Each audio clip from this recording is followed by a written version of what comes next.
नमस्कार. मी गणेश तायडे, जिल्हा परिषद परभणीला कार्यरत आहे आणि मदता पैठण येथे NPS, UPS, रिवाइज NPS आणि OPS या रिलेटेड असलेल्या कन्सेप्टचं प्रशिक्षण मी घेत असतो. तर बऱ्याच जणांचं मत होतं की आपल्याला जो विकल्प द्यायचा आहे त्या विकल्पाच्या अनुषंगानं एक शॉर्ट व्हिडिओ तयार करावा आणि आपण आपल्यासाठी योग्य आहे याची थोडक्यात माहिती द्यावी. तर या अनुषंगानं छोटा व्हिडिओ मी आज एक करत आहे. त्याच्यामध्ये जास्त डिटेल्स माहिती नसतील, परंतु हा व्हिडिओ निश्चितच आपल्याला कोणता विकल्प द्यायचा याच्या अनुषंगानं उपयुक्त ठरेल. तर एक विकल्प देण्याची प्रक्रिया आपल्याला जेव्हा करायची आहे, तर आपल्याला सगळ्यांना माहित आहे की हा विकल्प द्यायचा कशामुळे. तर 2024ला शासनाने दोन योजना आणल्या. सप्टेंबर 2024ला जो GR आणला आणि ज्याच्यामध्ये आपल्यासाठी दोन नवीन योजना आणल्या. पहिली म्हणजे सुधारित राष्ट्रीय निवृत्तीवेतन योजना आणि दुसरं म्हणजे UPS, unified pension scheme. Central गव्हर्नमेंटची जशाच तशा असलेली ही UPS आपल्यासाठी लागू केलेली आहे. तर ह्या दोन्ही योजनांमध्ये म्हणजे NPS मधून आपल्याला या दोन योजनेमध्ये जाण्यासाठी विकल्प देण्याची काही मर्यादा म्हणजे डेडलाईन किंवा निश्चित तारीख ठरवलेली आहे. तर त्याच्यामध्ये आपल्याला विकल्प द्यायचा आहे. मग हा विकल्प देत असताना काल काही 2-3 दिवसापूर्वी एक व्हिडिओ आला किंवा काही तुलनात्मक देत आहेत की आपण हा द्यायला पाहिजे, ही योजना निवडायला पाहिजे. आता बघा, याच्यातली कोणती योजना निवडायची हे टोटली डिपेंड असणार आहे आपल्यावरती. तर आता मी काही GR दाखवणार आहे आणि काही तुम्हाला गाईडलाईन्स सांगणार आहे आणि त्याच्यावरनं आपण ठरवायचे की आपल्याला कोणती योजना निवडायची आणि काय निवडायचं आहे. तर सर्वप्रथम मी आपल्यासमोर एक GR स्क्रीन शेअर करतो. जो GR आहे 31/3/2023 चा. म्हणजे हा बघा इथे डेट आहे की जो 31/3/2023 चा GR आहे, 31 मार्च 2023. या GR नुसार काय झालंय एवढं फक्त मी सांगणार आहे. बघा इथे GR दोन पार्ट मध्ये डिवाइड झालेला असतो आणि शासन निर्णयाच्या नंतरचा महत्वाचा पार्ट असतो जो आपण प्रस्तावनाही वाचायला पाहिजे आणि शासन निर्णयाच्या नंतर काय सुधारणा झाल्या हेही आपण वाचायला पाहिजे. बघा 31/3/2023च्या GR काय सांगतो. शासनाने आता असा निर्णय घेतला आहे की दिनांक 1/11/2005 रोजी किंवा त्यानंतर शासन सेवेत नियुक्त झालेल्या व परिभाषित अंशदान निवृत्ती वेतन योजना राष्ट्रीय निवृत्ती वेतन लागू असलेल्या कर्मचाऱ्याचा म्हणजे DCPS आणि NPS धारक असलेल्या कर्मचाऱ्याच्या बाबतीत हा GR आहे. एक नंबरची बाब शासनाने लागू केली आहे. पहिली म्हणजे सेवेत असताना मृत्यू झाल्यास त्याच्या कुटुंबाला कुटुंब निवृत्ती वेतन आणि मृत्यू उपदान. म्हणजे आपल्या सगळ्यांच्या लक्षात येईल की जर डेथ झालं तर काय मिळणार आहे त्या कर्मचाऱ्याच्या फॅमिलीला. फॅमिली पेन्शन आणि जी काही मृत्यू उपदान आहे ते मिळणार आहे. दुसरी गोष्ट ब ब काय लागू केलं आहे. रुग्णता सेवानिवृत्त झालेल्या कर्मचाऱ्याला रुग्णता सेवानिवृत्ती वेतन आणि सेवा उपदान लागू करण्यात येत आहे. म्हणजे काय, जो फिजिकली और मेंटली डिसेबल ठरेल आणि त्याला जर समजा पेन्शन देण्याची गरज पडली तर त्याला इथे रुग्णता सेवानिवृत्ती वेतन मिळेल. म्हणजे कर्मचाऱ्याला देखील इथं सेवानिवृत्ती वेतन मिळेल, पण कधी तर तो रुग्णता सेवानिवृत्त झाला तर. खाली बघा टीप पण दिले, त्यानुसार सदर कुटुंब निवृत्ती वेतन धारकास व रुग्णता निवृत्ती वेतन धारकास महाराष्ट्र नागरी सेवा निवृत्ती वेतन नियम 1982 मधील तरतुदीप्रमाणे कुटुंब निवृत्ती वेतन रुग्णता निवृत्ती वेतन लागू राहील. म्हणजे याचा अर्थ काय आहे, तर ऍज पर ओल्ड पेन्शन आपण जे म्हणतो जुनी निवृत्ती वेतन योजना जी आहे त्या निवृत्ती वेतन योजनेप्रमाणेच लाभ मिळतील. कोणत्या कंडिशन मध्ये, इन केस डेथ किंवा रुग्णता सेवानिवृत्त जर एखादा कर्मचारी झाला तर. बरोबर आहे. मग आता प्रश्न कोणाचा आहे, जो सेवेतून निवृत्त होईल त्याला काय दिलं या GR ने. तर क ही कन्सेप्ट आहे, जो सेवेतून निवृत्त होईल.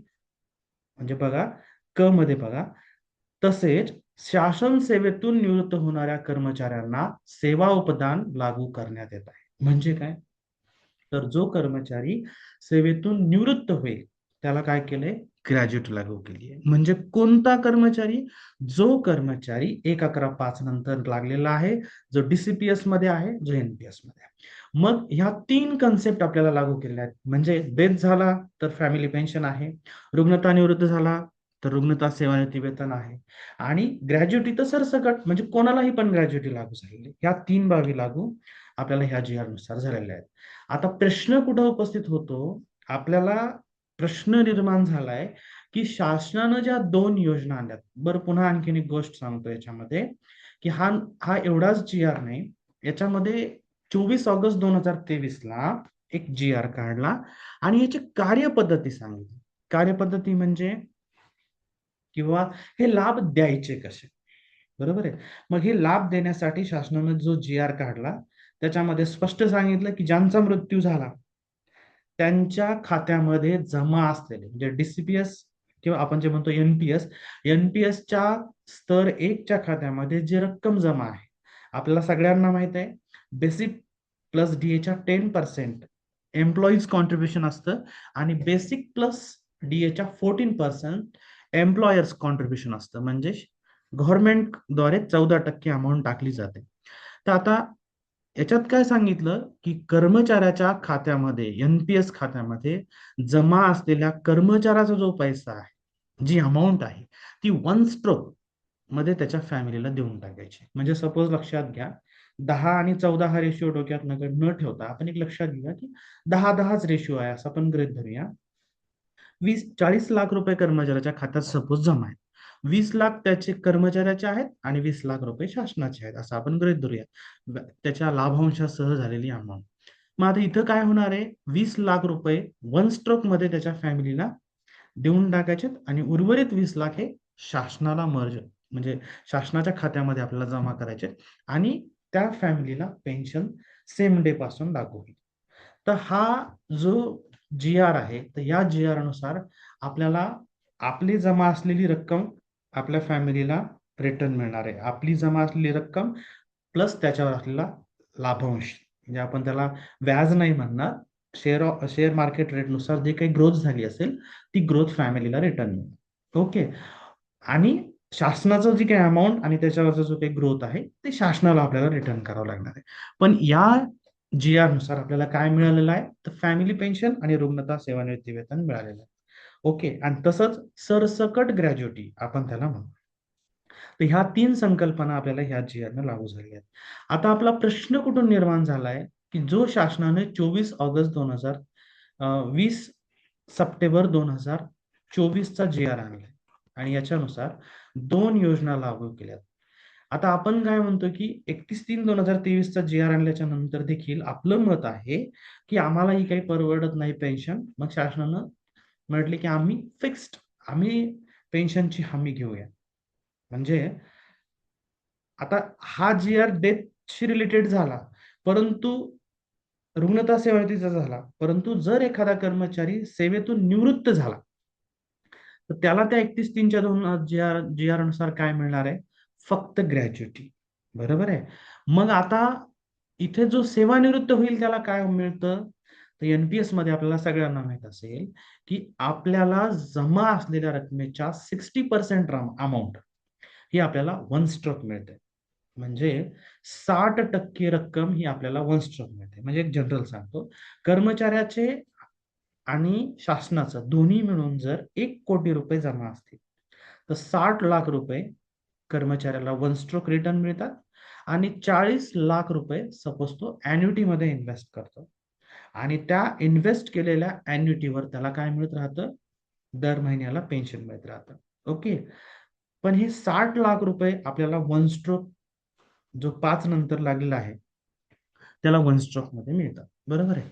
मग आता शासनानं मग आपण आणखीनही कर्मचाऱ्यांचं म्हणणं आहे की बाबा आम्हाला ही पेन्शन योजना परवडत नाही, आम्हाला हे एवढे पैसे परवडणार नाही किंवा आमच्या जमा रकमेवर आम्हाला पेन्शन हे काय आम्हाला नकोय, म्हणून शासनानं पुन्हा एक हे केले की बाबा चला ठीक आहे आम्ही पेन्शनची हमी देऊ. बरोबर आहे. मग शासनानं 2 योजना लागू केल्या, एक रिवाइज NPS आणि UPS. ओके. UPS सेंट्रल गव्हर्नमेंटचा आहे, सगळ्यांना माहित आहे, आणि राज्य शासनाने एक सुधारित निवृत्ती वेतन योजना तयार केली. तर आता याच्यामध्ये काय दिलं की फिक्स पेन्शनची हमी दिली. पण तुम्हाला आपल्याला सगळ्यांना माहित असेल की एनपीएस मध्ये समजा 1 कोटी जमा असतील तर 60 लाख रुपये मिळणार आहेत आणि 40 लाख रुपये अॅन्युटी मध्ये टाकले जाणार. पण ज्या वेळेला आपण युपीएस घेऊ किंवा ज्या वेळेला आपण रिवाइज एनपीएस घेऊ, तेव्हा आपली जमा असलेली कुठलीही रक्कम आपल्याला वापस मिळणार. म्हणजे जी काही आपली रक्कम आज आपल्या एनपीएस अकाउंटला दिसते ती सध्या तरी आपल्याला परत मिळणार नाही आणि त्या जमा असलेल्या रकमेवरती शासन आपल्याला पेन्शन देणार.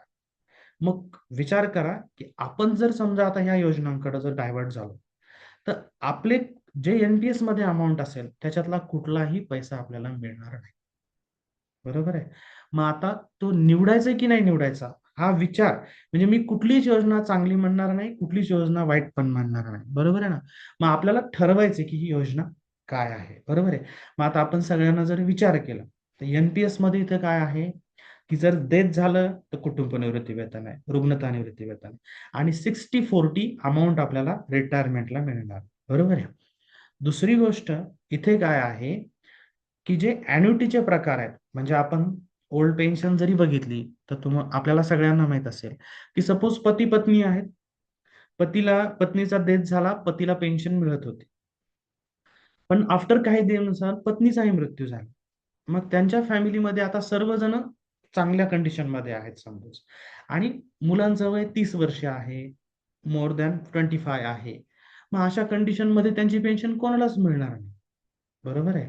पण तुम्ही एनपीएसच्या मॅन्युअल वरती जर आपण गेलो तर आपल्या लक्षात येईल की आपण जी अॅन्युटी घेतो, म्हणजे कोणती, जी अॅन्युटी आपण 40 लाखावर परचेस करतो त्याचे काही ऑप्शन्स आहेत.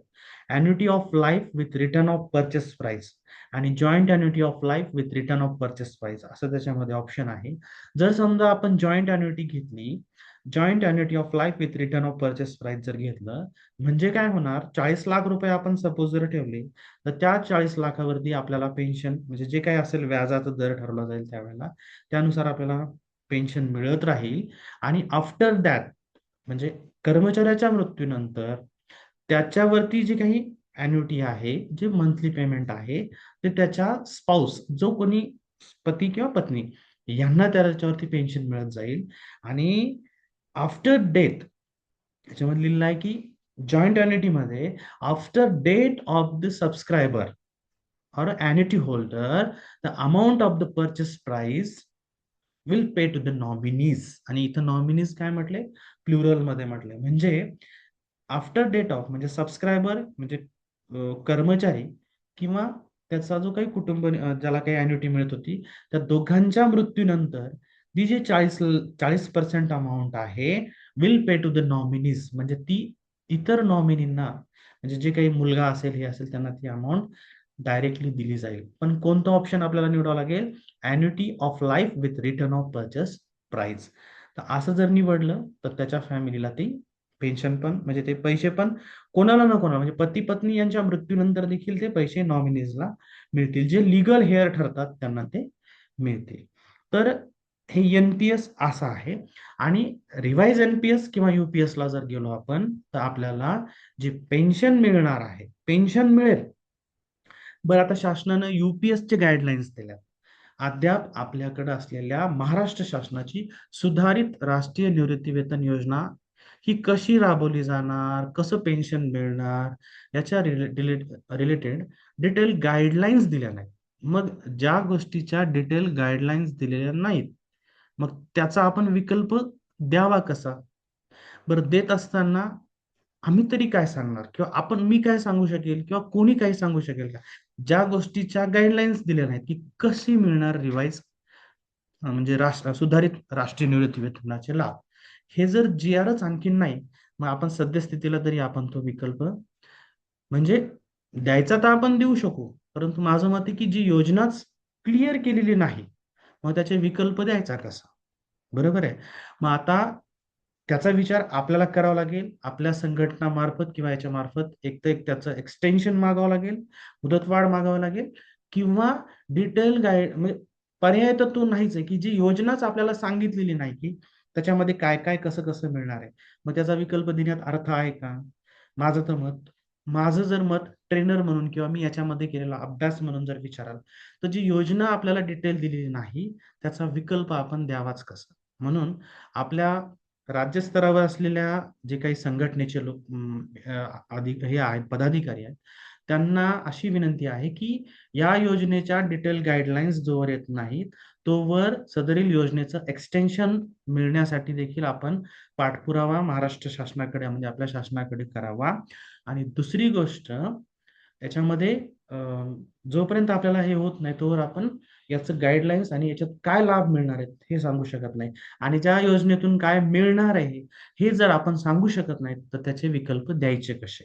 म्हणून मी ट्रेनर म्हणून शासनाच्या धोरणाबद्दल तर काही बोलणार नाही, परंतु आपल्याला पहिले शासनाला विनंती करून रिवाइज एनपीएस म्हणजे सुधारित राष्ट्रीय निवृत्ती वेतन योजनेमध्ये आम्हाला कसे कसे लाभ मिळणार आहेत याचे डिटेल गाईडलाईन्स आपल्याला शासनाकडनं मिळणं अपेक्षित आहे, अभिप्रेत आहे. आणि त्याच्यानंतरच आपण सांगू शकू की कोणतं हे चांगलं आहे. मग सध्याच्या परिस्थितीमध्ये काय आहे, विकल्प कोणाला द्यायचा आणि विकल्प नाही दिला तर काय? तर ह्याच जी आर मध्ये तुम्ही एक ओळ वाचा की बघा, वरीलपैकी दोन्ही योजनेत जे कर्मचारी सहभागी होणार नाहीत त्यांना राष्ट्रीय निवृत्ती प्रणाली अंतर्गत निवृत्ती वेतन योजना आपोआप लागू राहील. म्हणजे समजा आपण विकल्पच दिला नाही तर आपला काही लॉस आहे का? आपण एनपीएस मध्ये तर राहूच, बरोबर आहे. आणि जर आपल्याला शासनानं गाईडलाईन्स दिलेल्या नसतील तर आपण विकल्प द्या कसं म्हणणार? आणि ज्याचे लाभच तुम्हाला माहित नाही किंवा माहित नाही आहेत, जी आर मध्ये सांगितलेत की आम्ही पेन्शन देऊ, बरोबर आहे. पण मग निश्चित 50% मिळणारच का? युपीएसचं गॅझेट जर बघितलं तर युपीएसच्या गॅझेटमध्ये जरी सांगितलं असतं 50% सेवानिवृत्ती वेतन मिळेल, पण जरी हमी सांगितली असेल तरी देखील 24 जानेवारी 2025 जे गॅझेट आहे ते सगळ्यांनी वाचलं असेल, त्याच्यामध्ये सूत्र दिलंय की शेवटच्या वेतनाची सरासरी भागिले 2 Q divided by 300 and IC divided by BC is equal to सेवानिवृत्ती वेतन. म्हणजे सेवानिवृत्ती वेतन काय 50% मिळेलच असं नाहीये. त्याच्यासाठी आपण सगळ्या क्रायटेरियामध्ये बसलो पाहिजे. सगळे जे निकष ठरवलेले आहेत म्हणजे आपली अमाऊंट किती जमा झाली आहे, आयसी किती आहे, बेंचमार्क कॉर्पस किती आहे आणि आपली सेवा किती आहे, या सगळ्या बाबींची पूर्तता होणं पण गरजेचं आहे. म्हणून माझं तरी असं मत आहे, म्हणजे मत फक्त मी म्हणतोय की जी आर जर बघितले सद्यस्थितीला तर जी आरच्या अनुषंगानं सुधारित निवृत्ती वेतन योजना ही कशी दिली जाईल याच्या डिटेल्स आपल्याला नाही मिळालं. युपीएस प्रमाणे जर असेल तर मग थोडं म्हणजे मग आपल्याला त्याचा हे करता येईल, परंतु असंही नाही सांगितले की काय आहे ते, बरोबर आहे. म्हणून आपण आपल्या जे काही शासन स्तरावरती जे पदाधिकारी आहेत संघटनेचे आणि आपण शासनाकडे विनंती करून याचं जे काही कार्यपद्धती आहे, जशी 24 ऑगस्ट 2023 मध्ये 31/3/2023च्या जी आरची कार्यपद्धती दिली, तसं 20 सप्टेंबर 2024च्या जी आर नुसार लागू केलेल्या दोन योजनेची तपशीलवार कार्यपद्धती मिळेपर्यंत आपण कोणीही विकल्प देण्याची घाई करू नये असं मला वाटतं. आता त्याच्या त्यात पुन्हा प्रत्येकाचा निर्णय ही बाब वेगळी आहे. मी सांगितलेला निर्णय काही प्रत्येकासाठी मॅन्डेटरी नाही. मी तरी एनपीएस सोडून सध्या तरी विकल्प, कारण जी योजनाच आयडेंटिफाय नाही त्याचा विकल्प मी तरी सध्याला टाळतोय, मी दिला नाही. मग आता आपण वेट करावं लागेल आणि आपल्याला त्या जी आरचं कार्यपद्धती आपल्याला मिळणं गरजेचं आहे. सद्यस्थितीत जर बघितलं तर वयाच्या 58व्या वर्षापर्यंत विचार जर केला तर एनपीएस ची जमा होणारी रक्कम आपली 10% आणि शासनाची 14% याचा विचार करून ती रक्कम किती जमा होईल, त्याचा 60% किती होईल, या गोष्टीचा विचार केला तर म्हणजे आणखीन पण ज्यांची more than 15 year, more than 20 year service बाकी, त्यांचे किती पैसे जमा होतील हाही विचार त्यांनी करावा लागणार आहे. आणि मग त्याच्यावर आपण कशा प्रकारची अॅन्युटी काय घेऊ शकतो याचाही विचार करणं गरजेचं आहे. दुसरी गोष्ट काही म्हणजे टू द लाईन आउटलाईन जर बोलायचं असेल तर माझं असं म्हणणं आहे की आपल्याला फक्त शेअर मार्केट जर रेट आहे की त्याच्यामुळे थोडीशी जी आपल्या अमाऊंटमध्ये व्होल्टॅलिटी दिसते जमा असलेल्या रकमेमध्ये, तर त्याच्या अनुषंगाने देखील आपण संघटनेमार्फत की बाबा आम्हाला फिक्स रेट ऑफ इंटरेस्ट किंवा आमची अमाऊंट ही फिक्स जर झाली की आम्हाला किती इंटरेस्ट मिळेल आणि तो जर आपण कंपाऊंड इंटरेस्ट टाईप जर गृहीत धरला तर आपल्याला एनपीएसच्या अमाऊंट देखील आपल्या भरपूर जमा होऊ शकतात. म्हणून याचं डिटेल्स सेशन मी जेव्हा मदता पैठणला घेतो त्यावेळेस सगळ्यांना सांगत असतो. आता इन शॉर्ट व्हिडिओ आहे, त्याच्यामध्ये म्हणजे सांगण्यासारखं तर याच्यामध्ये नाही. ओपीएससी कम्पेरेटिव्ह जर केलं तर एनपीएस आणि ओपीएस मध्ये कम्पेरेटिव्ह जर केलं तर आपण सगळ्यांनी बारकाईनं जर बघितलं तर जुनी पेन्शन योजना आणि नवीन मध्ये दोन गोष्टीचा फरक दिसतो. दर महिन्याला मिळणारं सेवानिवृत्ती वेतन आणि अंश राशीकरण, या दोन गोष्टी जर सोडल्या तर जुन्यामध्ये नवीन मध्ये सेम सगळ्या गोष्टी आहेत.